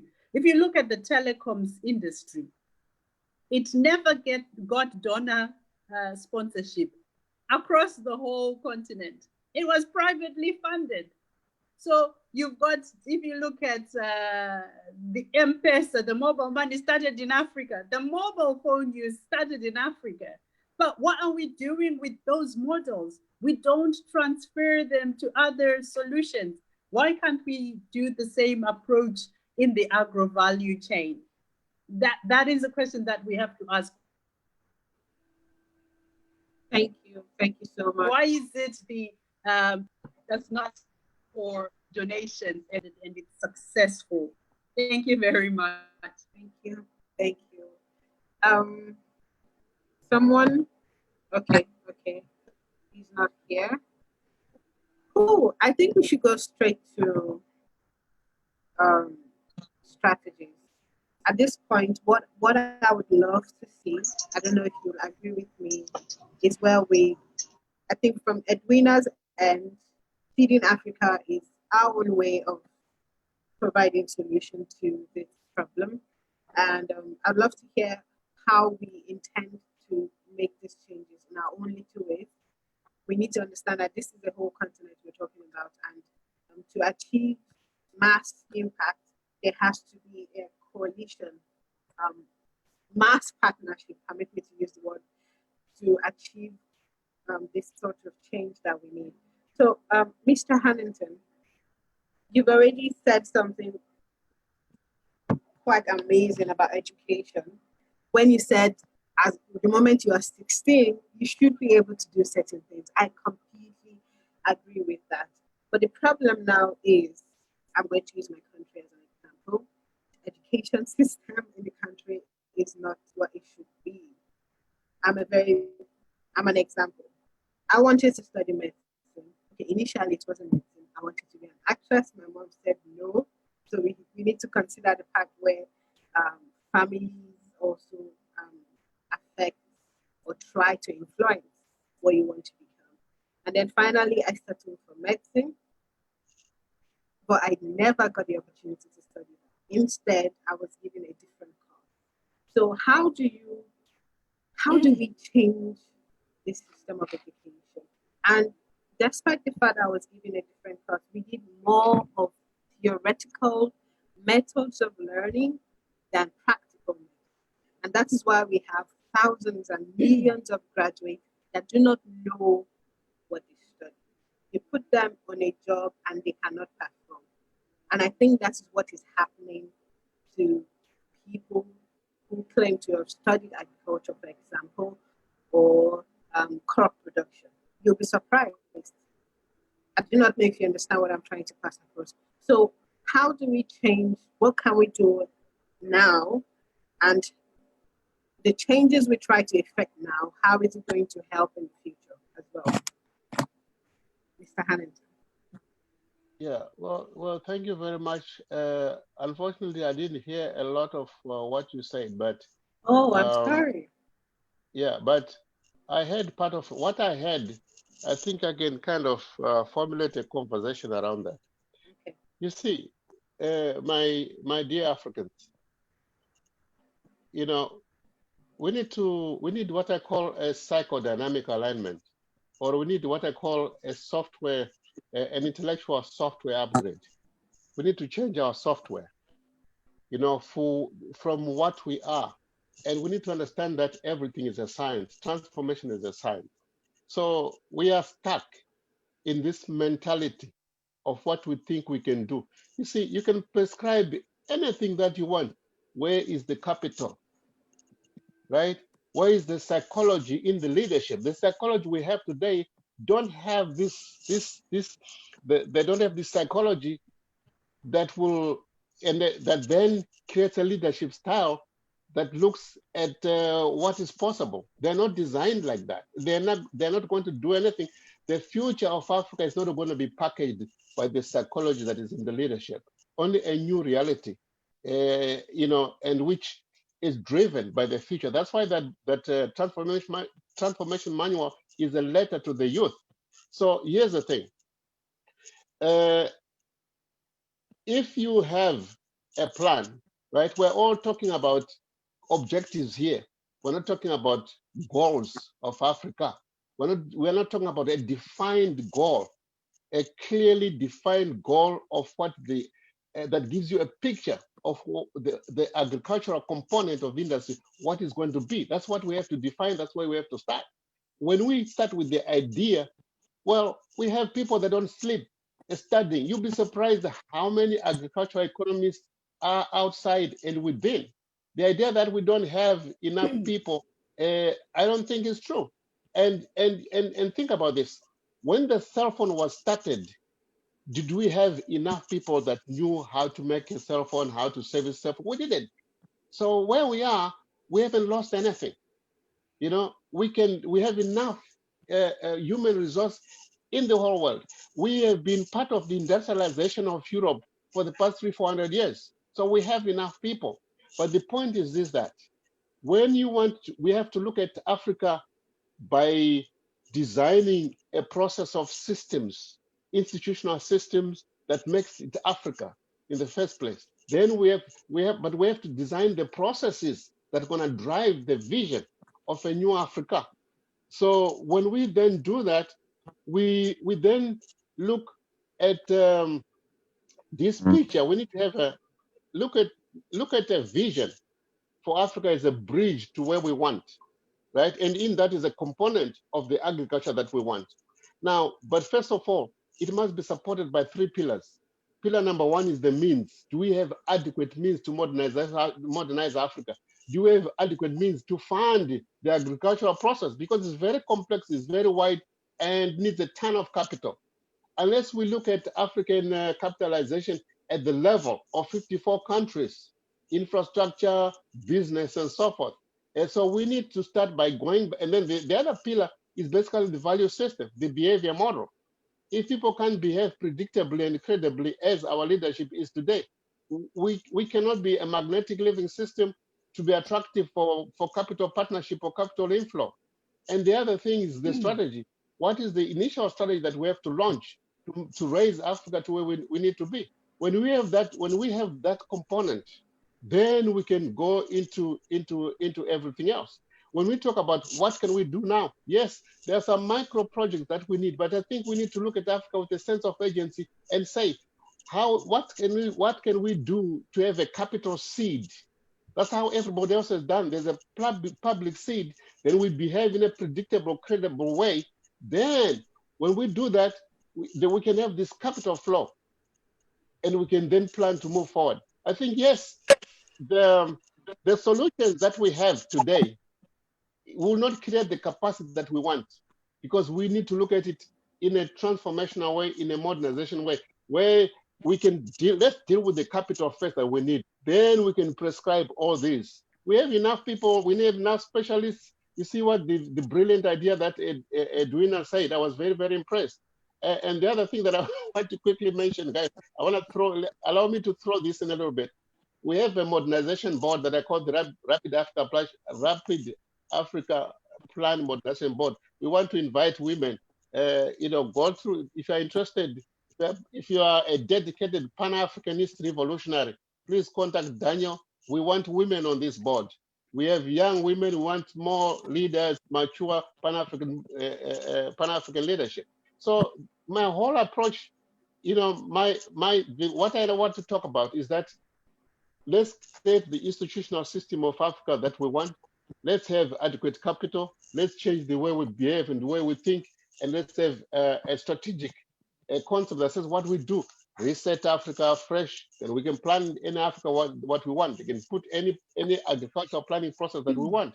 The possibilities are there. We can adopt, we can do what I call model mapping, plug and play. In other words, we can look at what everybody else has done. And Africa can now be number one, copy what everybody else has done. And one of the things that we are very naturally creative, innovative people. Yeah. A lot of the stuff that's in the West, we did it. We structured it, but they don't tell us about it. You see, so when we copy what is there are new methods, there are new ways, especially that are sustainable and green. That's where we got to go. We can't have McDonald's kind of food sufficiency and all these restaurants that are coming from the West. But it all boils down to that we can plan from one point, the Africa that we want in the agricultural system. It's a massive, if it's approached properly, it's a massive process. It's a massive opportunity. It's got a massive potential. I don't know if that answered your question. And when it comes to education, okay, if you get this book, the Rapid Africa Plan, the Riot Act, if you go to the end,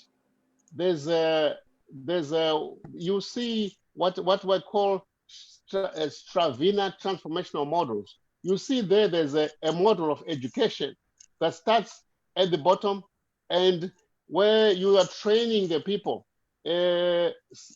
mental mechanics that I was talking about. Psychodynamics means mental mechanics of how God designed our minds to work. We can only get this explosion of economic activity by engaging each person based on the quest, the ideas, the packaging that God has put them to achieve their dreams. So that education system must be and enable individuals to become, because it's all about becoming. When an individual becomes, in the way they think, in the way they have the confidence in themselves, then it becomes a culture that unleashes the power within each person. But it can be structured through an education system where people are given this vocational approach, professional approach, and then we can drive the Africa that we want. I want to encourage us to realize that we need a sense of agency here. Mm-hmm. We can talk about everything else. We need a sense of agency, get together and have the budget. Without the budget, it's nothing. Without the value system, is nothing. We can say, let's get the diaspora to do this, let's get the diaspora to do that, and they're going to invest in Africa. If the behavior is not changed, and it is not the existing people that will do it, let's talk about a united Africa. Let's start it now. What can we do in the next 3 months? We're saying, Africa, we must have a vision ratified of a new Africa by September 2020. Only when you have a vision and a plan, the Rapid Africa Plan, the fast-track modernization of Africa, can we do everything that we want.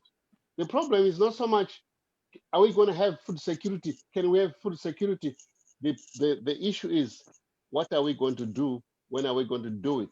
And how do we package enough capital, enough structural support, enough strategic support to achieve what we want? The potential, like I say, is massive. Thank you. Thank you so much. East, I would love to hear from you, after which Edwina can speak. I'll take that one. When you look at the resources, when someone's saying we are talking about the resources, one of the things that we do for us is looking at the money. I look where the money goes, because as a taxpayer in my own country, we look at where the taxes are. So one of the things is that how do we then engage communities to understand the money, the tax, and how to then ensure that we reinvest our taxes to where we, to make it work for us. Mm. So part of it is that in terms of the budget advocacy that we look at a gendered budget so that then our taxes are utilized in the space that we are. One of the challenges we have faced in terms of what government invests is that for the longest time in Kenya, we are supposed to be having the 10%, which Africa says is supposed to be utilized through the Abuja Declaration to ensure that we are able to then engage holistically. We never go beyond 3%, which goes through to the recurrent expenditures. So part of it is that how do we then engage and ensure that people understand resources? Because when you talk about people power, the people who put those politicians in those spaces through the votes can actually remove them also through the vote. So how do we task people to ensure that they understand the money, which they're the taxpayers, and then ensure that those budgets actually are utilized for the purposes which they are meant to be. One of the narratives which has been put is that we are always bombarded. I mean, you look, it's either on a health issue. If it's not health on TV, it is always, or on radio, it is on the political shenanigans which are constantly going on in whichever country that we are in. So part of it is that we are looking at, if we start engaging in deconstructing what budgets are, deconstructing what financing the agricultural systems are, so that communities are able to participate, then we are able to then start and having their voices at that particular level. Within Kenya, for example, it is said that the budgets are done right from the community level to public participation. And after the public participation exercises, the budgets which then are utilized are what comes from the people. And then this is what is then passed within what we have within the county assembly, and then also within the national governments. So how do we then ensure that, one, voices of the people are actually then influencing whatever goes into the budgets, and they're able to track and able to then ensure that they monitor whatever it is that is going on. If we are able to do that, then that is going to be able to work. The other thing is that disrupt the system. In terms of the ideologies, is that how do we disrupt? One of the things is that I don't know if in other spaces, in terms of civic resistance, what happens in terms of civic resistance in certain things? If we are able to mobilize people to start becoming more resistant to what is going on, then we'll be able to start ensuring that sometimes people shift whatever things they're doing within the political class. So engaging people to be more engaged in their own lives is something which we want to look at, but sometimes it's also rejuvenating their spirit, because people unfortunately are tired. Every day there's something, every day there's something. So how do we rejuvenate our own spirits and cleanse ourselves? Part of it, I said that Africa needs cleansing, because there's so many things which are happening to us that our spirit is tired and very dirty. We need to cleanse our spirits so that then we can be able to get in touch with what really matters to us. So in that bit of the cleansing and ensuring that more people are coming in, can we start movements, for me, which then ensure that, one, we are actually getting a movement. The women's movement has rejuvenated itself. What about our movements on agricultural system and food security? So that at different levels, we are actually tasking ourselves and talking about this and constantly ensuring that the resources which are required, which is our tax, is actually put back to work for us. So part of it is that my money has to work for me. So part of my campaign as an individual, because we always say my political is personal. How political are we about this agenda? The more we become political about it, the more we disrupt the spaces and make people uncomfortable, they will start throwing, the way you throw something small, then we say that we want more and create our own spaces at that table to decide what we want. So if we are able to shift these places, if we are able to bring more people into the table to be having these discussions, then we'll be able to have more people engaging. So part of it is that looking at the political class, who in the political class can be an ally to ensure that this happens, and we shift those places so that policy is implemented. Then we are able to look at the political allies in the social spaces, who are our allies within the different movements, and then bring an intersectional movement and an intergenerational movement, which then can change stuff. Thank you. Thank you so much, Lisa. Miriam, before you leave, would like to hear from you. What Thank you so strategies you would like to? Thank you so much, everybody. Esther, that was just the level of passion that I wish I can have to start a movement on food security. When I look at food security in the West, it's not as it is, projected to be. There is a movement locally that speaks to the $5 billion worth of food a month that goes to waste. And at the same time, there is demand for food at the food banks in local communities. I live in Oxford. I see it daily. And it's different reasons, different dynamics, but it is there. So my passion to see the economy of Africa, I'm all for transformational solutions. And thanks for Huntington to highlight that. if you look at what I think everybody's been saying here, though albeit differently, we're saying we want an Uber of food security in Africa. We want a platform where every citizen feels, hey, as far as my money can take me, and I'm comfortable, I'll be in a Honda, I'm comfortable, I'll go for a limo, I'm comfortable to go for a jet. Everybody participates and everybody gets what they aspire for, to the levels they aspire for. And it's not an overnight solution, but it starts today. It has started, and I'm on board for the solutions that are being proffered. And I want to participate in a long-term solution, even if I don't live to see it. I want to be party to something that focuses on being a good steward of that DNA that is within me. So I just want to thank everybody. I want to thank you, Bidemi, for coordinating us all, keeping us in check. And you're a very fair coordinator. Thank you very much, everybody that has contributed. You've given me a different line of thought in some areas and reinforced my existing passion. Thank you very much, Daniel, for the restlessness that you have towards these courses. And thank you, everybody. I have to shoot off another engagement, but I've been glad to have participated. Thank you. Have a blessed week, all of you. Yeah, thank you. Bye.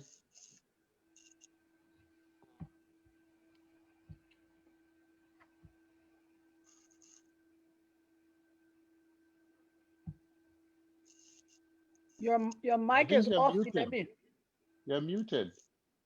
Apologies. Okay, I was saying that we are getting very close to the end of this conference, and this is where questions can be asked. If you have commendations, if you also feel that you have Could a you solution. speak up a little bit? I can hardly hear you. Can you hear me now? Can you hear me clearly? Yeah, I can hear you now. Okay. I'm going to go over. I said we are close to the end of this conference, and this is where questions can be asked. If you also feel you have a solution that you'd like to share with us, that would be amazing. We'd like to hear from you. I think we have like 10 minutes for this particular session. So if you have a question, please raise your hand or in the comment section. Anyone with a question? Okay. Additional statements from anybody else? Okay, Edwina has something to say. Okay. Oh yeah. Now briefly, Esther mentioned something about her taxes being paid. I think we should. That's one of the problems we have in Africa. We tend to depend too much on our government. When a mother has many children and her husband leaves her, she does not go crying the whole time forever and ever. Oh, my husband has left me. She picks up herself. She finds a way to take care of her children. So if we focus on from the community level in doing our agriculture, even the government, when they see that we're doing well, then they might change their way of thinking, because our government, at the end of the day, if nothing changes from within us, they will not change. That being said, someone, I think it was Mr. Hennington, or someone mentioned how we're going to fund this, talk about funding.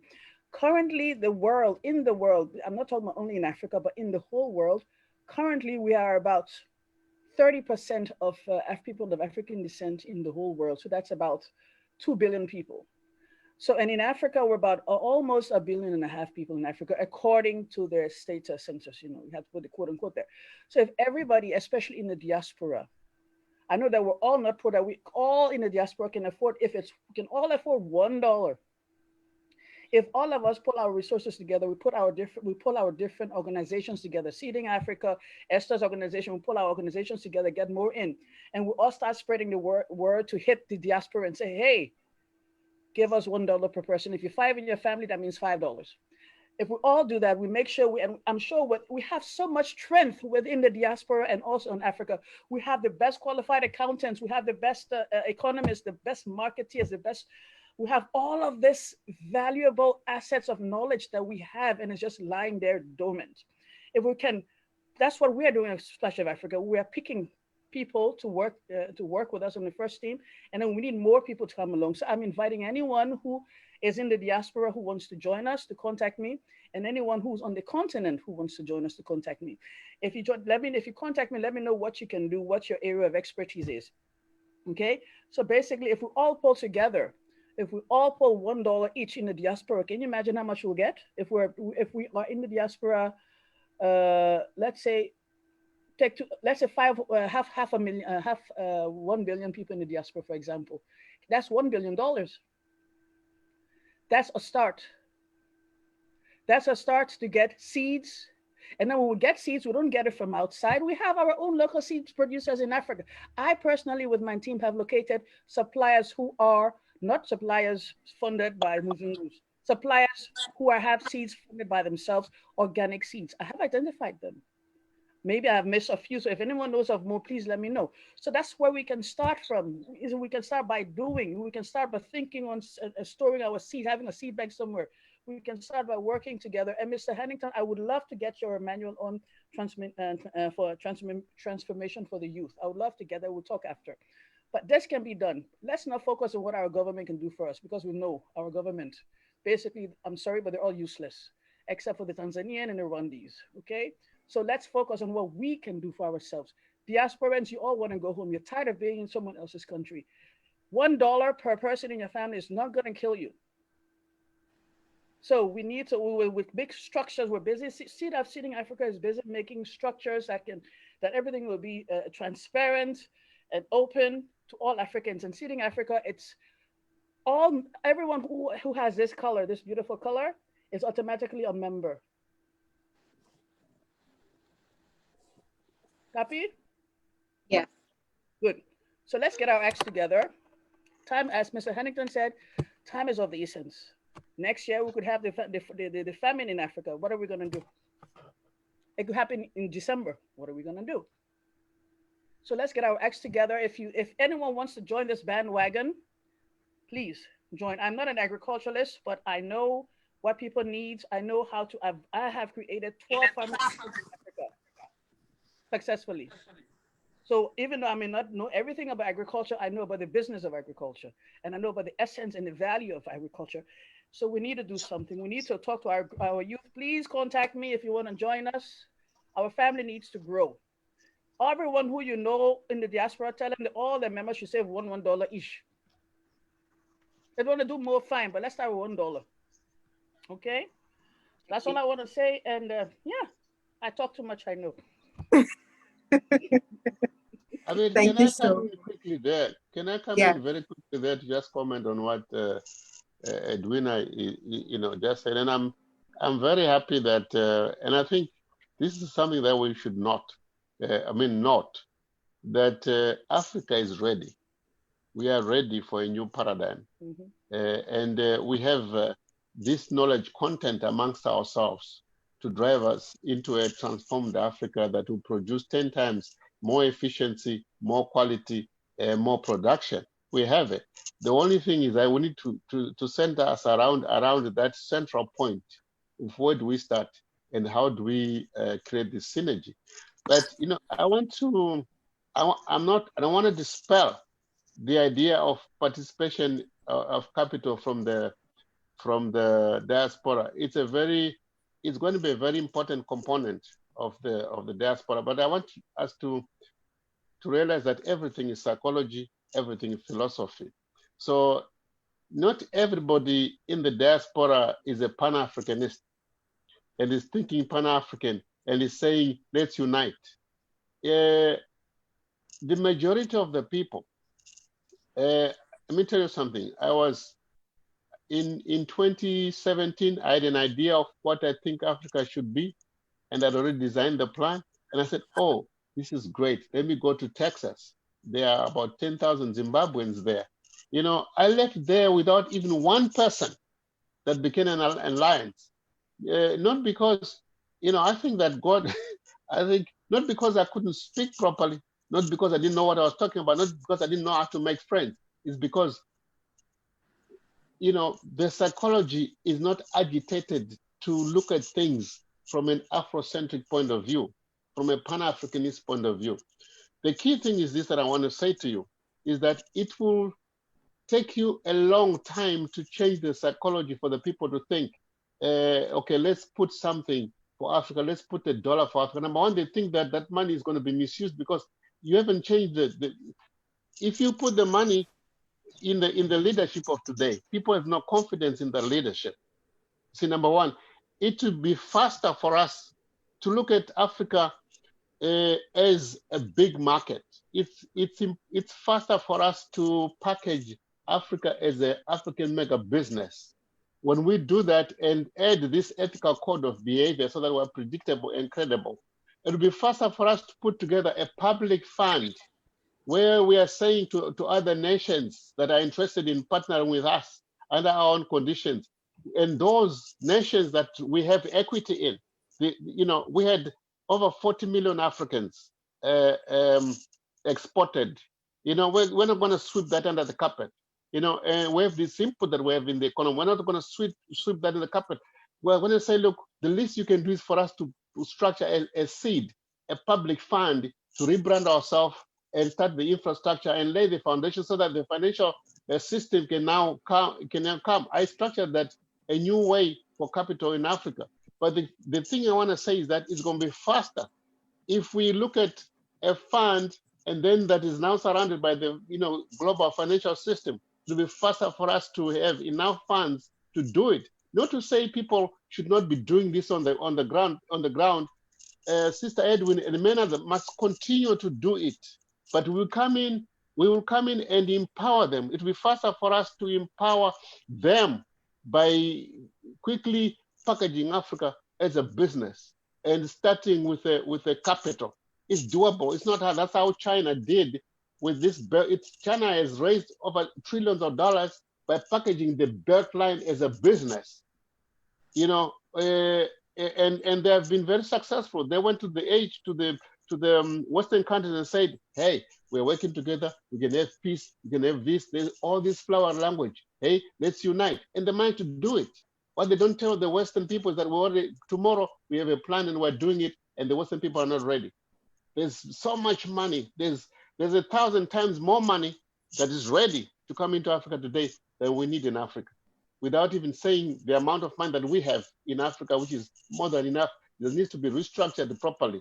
You can go, our ministers, our governments don't have the budgets to do what we want. You see, because now they're attached to this World Bank IMF system, which has straight-jacketed us. So it doesn't matter how much small thing you want to do, it cannot be funded because the governments are broke. I was in Zambia, they couldn't pay just to set up an administrative office to help them without paying us to restructure their funding process. They didn't have the money to do that. Thank you. Okay, Ms. Annington, thank you. I've heard everything you said. Let me just address them briefly. I'll start from the governments and not having the money to pay you. We're not going to go with governments. We're going to avoid governments. Because if governments were doing their jobs, we wouldn't be having this conversation. So governments would be put aside. Number one, diasporans not wanting to contribute, thing about a transparency and everything.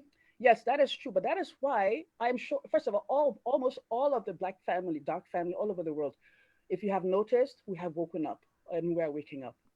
There's a new breed of Africans, of Black people who know that they're tired of sleeping, they're tired of what's going on, and they're waking up. And anyone, even if anyone who you tell them it's just $1, they will quicker believe in a $1 than in many hundreds and thousands of dollars. But the $1 thing is not the only way of funding that we have in mind. So I would invite you, if you have the time, to come and sit in one of our meetings, our planning meetings, so you can hear how we're going to structure and structure all of this. Number two, regarding the Western world for funding, I'm not going to ask the Western world for this. The beauty and idea of this project, Seeding Africa, is to be funded by Africans ourselves. The world, the narrative that's going around with Africans and Black people, that we are not united. But we need to show, the beauty of it is that we want to show by donating ourselves that every single penny that comes into this project comes from a Black person, an African person, or a Jamaican person, but a Black person, someone from African descent. It shows that we can be united. But it also shows the people on the continent, our brothers and sisters there, that number one, we have not forgotten about them. And number two, that if we can be united and think about them for their well-being, they can also be united. I know it's not easy. Trust me. Sometimes when I think about this big, huge project that one day I woke up and said, wow, what are we going to do if this true food shortage comes? Every day I am still scared and overwhelmed by what did I put my hand into. But every time, the more I get afraid and overwhelmed, the more I feel deep inside me that this is the right time and this is the right thing to do. So it's a lot, but it takes a lot of good planning, and that's what we're busy doing. It's like a spider web, like, or the bee, the beehive, a spider web. The spider then has first level, second level, third level, like that. It's like a pyramid, but the difference is it's not a pyramid, meaning that everyone will be interconnected. There will be, it's too long to explain. We don't have enough time. So anyone who wants to know more of how it's going to work, contact me and we can share more information.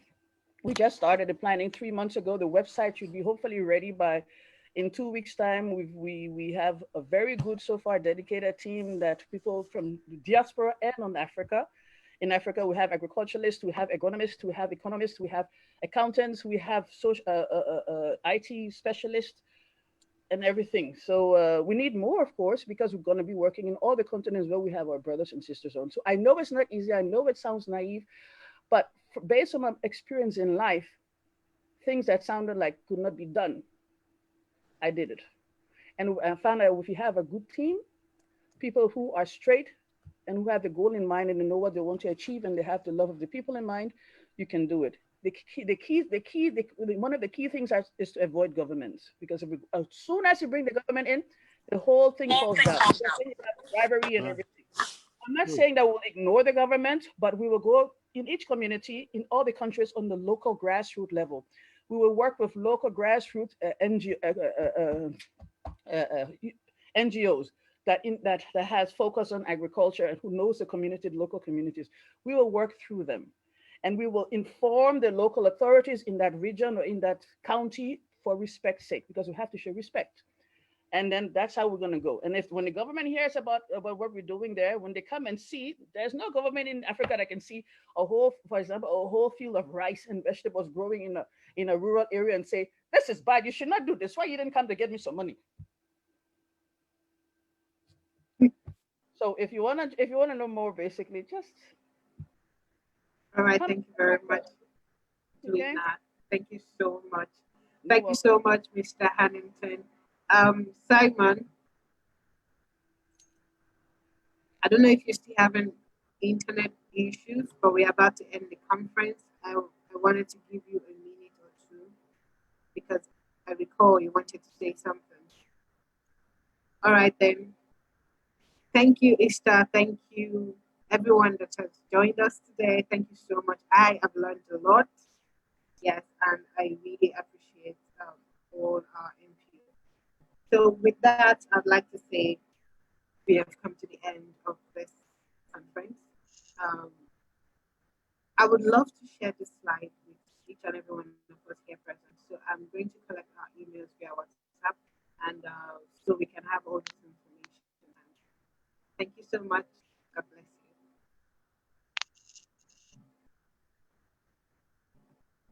Thank you, too. Bye. Looking forward to